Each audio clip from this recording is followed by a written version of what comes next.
ശിരൂരിലെ മണ്ണിടിച്ചിലിൽ കാണാതായ കോഴിക്കോട് കണ്ണാടിക്കൽ സ്വദേശി അർജുനായുള്ള തെരച്ചിൽ അതിനിർണായകമായ ഒരു ഘട്ടത്തിൽ എത്തി നിൽക്കുകയാണ്. പുഴയിൽ കണ്ടെത്തിയ ട്രക്കിനടുത്തേക്ക് നാവികസേനയുടെ സ്കൂബ ഡൈവേഴ്സ് എത്തുകയാണ്. അർജുൻ ക്യാബിനുള്ളിൽ ഉണ്ടോ എന്ന് ആയിരിക്കും ആദ്യം പരിശോധിക്കുക. ആദ്യഘട്ടത്തിൽ തന്നെ ചെളി നീക്കി തുടങ്ങും. പുഴക്കരയിലെ കൂറ്റൻ മണ്ണുമാന്തി യന്ത്രം ഉപയോഗിച്ച് മാറ്റുന്നത് ഇപ്പോഴും പുരോഗമിച്ചുകൊണ്ടിരിക്കുകയാണ്. ഐബോർഡ് ഡ്രോണിനുള്ള ബാറ്ററി കാർവാറിലേക്ക് എത്തിച്ചു. ശിരൂരിലേക്ക് പുറപ്പെട്ടു. ഔദ്യോഗിക നിർദ്ദേശങ്ങൾ പൂർണ്ണമായും പാലിച്ച് 4 കിലോമീറ്റർ സഞ്ചരിച്ച് മറ്റൊരിടത്ത് നിന്നാണ് ഇപ്പോൾ മാതൃഭൂമി ന്യൂസ് പ്രേക്ഷകരിലേക്ക് ദൃശ്യങ്ങൾ പകർത്തുന്നത്. നമുക്കിപ്പം കെ വി രാഹുലും കെ മധുവും കെ ബി ശ്രീധരനും അശ്വജിത്തും വിവരങ്ങളുമായി ചേരുന്നുണ്ട്. ആദ്യം കെ ബി ശ്രീധരനിലേക്കാണ്. ശ്രീധരൻ, 11 മണിയാകുന്നു. നമുക്ക് മധുവിലേക്ക് പോകാം. മധു, 11 മണിയാകുന്നു. 12 മണിയോടുകൂടി ഡ്രോൺ ഉപയോഗിച്ചുള്ള പരിശോധന നടത്താൻ കഴിയും എന്നാണ് രാവിലെ സംസാരിച്ചപ്പോൾ മേജർ ജനറൽ ഇന്ദ്രബാലൻ പറഞ്ഞത്. ബാറ്ററി എപ്പോഴേക്ക് അവിടെ എത്തും? എപ്പോൾ അത് സെറ്റ് ചെയ്ത് തെരച്ചിൽ ആരംഭിക്കാൻ കഴിയും മധു? 1 മണിക്കൂർ ഡിലേ വരുമെന്ന് പറഞ്ഞിരുന്നു. പക്ഷേ ഇപ്പോൾ ഏറ്റവും ഒടുവിൽ കിട്ടുന്ന വിവരമനുസരിച്ച് ആ പ്രദേശത്തിന്റെ നിയന്ത്രണം അദ്ദേഹത്തിന്റെ സംഘം ഏറ്റെടുത്തു എന്നുള്ളതാണ്. അതുപോലെ മറ്റൊരു പ്രധാനപ്പെട്ട കാര്യം, ഇന്നലെ വന്നതുപോലെ തന്നെ നീളൻ കൈയുള്ള 2ാമത്തെ മണ്ണുമാന്തിയും ഇപ്പോൾ അവിടേക്ക് എത്തിച്ചിരിക്കുന്നു. അതിന്റെ പ്രവർത്തനവും അല്പസമയത്തിനകം അവിടെ ആരംഭിക്കും. മണ്ണുമാന്തി തുടങ്ങും. അതിന്റെ പ്രവർത്തനം എന്ന് പറയുന്നത് നേരത്തെ നമ്മൾ പറഞ്ഞതുപോലെ ഒഴുക്ക് ഒഴിവാക്കുന്ന വിധത്തിൽ ചാലുകൾ കീറി വഴിതിരിച്ചു വിടുക എന്നുള്ള പ്രവർത്തനത്തിനാണ് ഇനി ഊന്നൽ നൽകുക എന്നാണ് മനസ്സിലാക്കാനാവുന്നത്. സച്ചിനും ലിൻഡോയൊക്കെ ഇപ്പോൾ അവിടെ നിന്ന് തിരിച്ചു വന്നേ ഉള്ളൂ.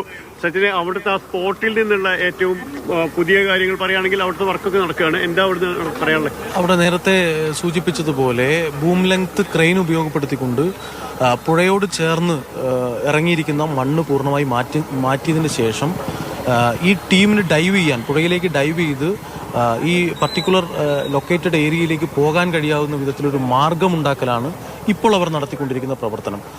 മേജർ ഇന്ദ്രപാലിന്റെ നേതൃത്വത്തിലുള്ള ടീം അതിന്റെ പൂർണ്ണമായ ചുമതല ഏറ്റെടുത്തു എന്നുള്ളതാണ് മനസ്സിലാക്കാൻ വേണ്ടി കഴിയുന്നത്. മേജർ ഇന്ദ്രപാലുമായി സംസാരിച്ചിരുന്നു. അവർ പറയുന്നത് തീർച്ചയായും വളരെ കോൺഫിഡൻസോട് കൂടി അവർക്ക് ഈ ഒരു പ്രതികൂലമായ സാഹചര്യത്തെ പോലും അതിജീവിച്ചുകൊണ്ട് നമ്മുടെ ലക്ഷ്യത്തിലേക്ക് എത്താൻ അവർക്ക് കഴിയും. അവർ സമാനമായ നിലയിൽ നിരവധി ഓപ്പറേഷൻസിന്റെ ഭാഗമായവരാണ്. ആ പരിചയ സമ്പന്നതയും അനുഭവങ്ങളും എല്ലാം അവർ തീർച്ചയായും ഇതിന്റെ ഭാഗമാക്കി നല്ല ഫലപ്രദമായി വിനിയോഗിക്കും എന്ന് തന്നെയാണ് വളരെ കോൺഫിഡൻസോട് കൂടിയാണ് മേജർ ഇന്ദ്രപാൽ ഈ കാര്യങ്ങൾ പങ്കുവച്ചിട്ടുള്ളത്. നേവിയുടെ ഡൈവർമാരും തീർച്ചയായും എനിക്ക് തോന്നുന്നു അസോസിയേറ്റ് ചെയ്തുകൊണ്ടായിരിക്കും ചിലപ്പോൾ ഈ ഒരു വർക്ക് പ്ലാൻ ചെയ്തിട്ടുണ്ടാവുക. മേജർ ഇന്ദ്രപാലിന്റെ ടീം ആ പറഞ്ഞിരിക്കുന്ന ലൊക്കേറ്റഡ് ഏരിയ പൂർണ്ണമായി അവരുടെ നിയന്ത്രണത്തിലാക്കി മാറ്റി കഴിഞ്ഞിട്ടുണ്ട്. പക്ഷെ പ്രതികൂലമായ ഒരു കാലാവസ്ഥ, ഇപ്പോൾ ഒരു അരമണിക്കൂർ മുമ്പ് നല്ല മഴ പെയ്തു, ശക്തിയായ കാറ്റാണ്. ഒരു പക്ഷെ നമ്മൾ ഇവിടത്തേക്കാൾ കാറ്റാണ് അവിടെ, വളരെ വേഗതയിലുള്ള കാറ്റാണ്. മഴ പെയ്യുമ്പോൾ സ്വാഭാവികമായും പുഴയിലെ ഒഴുക്കിന്റെ വേഗത കൂടും.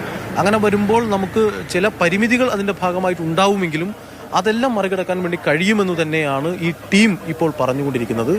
ഞങ്ങളവിടെ പോകുമ്പോൾ തന്നെ ഇപ്പം 2ാമത്തെ ബൂം ലെങ്ത് ക്രെയിൻ ഇപ്പം ഈ പറഞ്ഞിരിക്കുന്ന പ്രത്യേക കേന്ദ്രത്തിലേക്ക് കൊണ്ടുവന്നിട്ടുണ്ട്.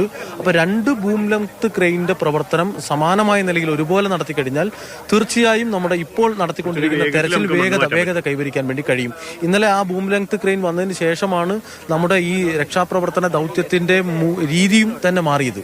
അതൊരു വലിയ മാറ്റമായിരുന്നു. സാധാരണ ഹിറ്റാച്ചി ഉപയോഗിച്ച് പുറത്തുള്ള മണ്ണ് മാത്രം നീക്കം ചെയ്ത് കാര്യങ്ങൾ തിരക്കുക എന്നുള്ളതിനപ്പുറത്തേക്ക് ആ തെരച്ചിൽ നടപടിയെ കുറെ ആഴങ്ങളിലേക്ക് പോയി ആ ഉയർന്ന വളരെ നീളം കൂടിയ കൈയുള്ള ആ പ്രത്യേകമായ ഉപകരണം ബൂം ലെങ്ത് ക്രെയിൻ ഉപയോഗപ്പെടുത്തി ഇന്ന് ഉച്ചയോടുകൂടി അല്ലെങ്കിൽ ഇന്ന് വൈകുന്നേരത്തോടു കൂടി നമ്മൾ ആഗ്രഹിക്കുന്ന ആ ഒരു റിസൾട്ട് ഉണ്ടാകും. തീർച്ചയായും നമുക്കൊരു ലക്ഷ്യത്തിൽ നമുക്ക് എത്തേണ്ടതുണ്ട്. നമ്മുടെ മനസ്സിൽ ഇപ്പോൾ ഒരു ലക്ഷ്യമുണ്ട്.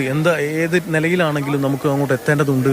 നമ്മളെ സംബന്ധിച്ച് മാനസികമായൊക്കെ വലിയ പ്രയാസമുണ്ട്. അവരുടെ കുടുംബത്തിന്റെ പ്രയാസമുണ്ട്. കുടുംബാംഗം ജിതിനുൾപ്പെടെയുള്ളവർ ഞങ്ങളോടൊപ്പം ഇന്ന് രാവിലെ മുതലുണ്ട്. ഇന്നലെ പൂർണ്ണമായിട്ടുണ്ട്. ഞങ്ങൾ ഒരുമിച്ചാണ് ആ സ്ഥലത്തേക്ക് പോയിട്ടുള്ളത്. അപ്പം അതിന്റെയൊക്കെ പ്രയാസം നമ്മുടെ മനസ്സിലുണ്ട്. എങ്കിലും നമുക്ക് അത് നേടാൻ കഴിയണം, എത്താൻ വേണ്ടി കഴിയണം. പറഞ്ഞിരുന്നു KEBയുടെ കേബിൾ ഉപയോഗിച്ചുകൊണ്ട് കൊളുത്തിട്ട് പിടിക്കാം എന്നൊക്കെ പറഞ്ഞിരുന്നു. ആ വർക്കും നടക്കുന്നുണ്ടാവും.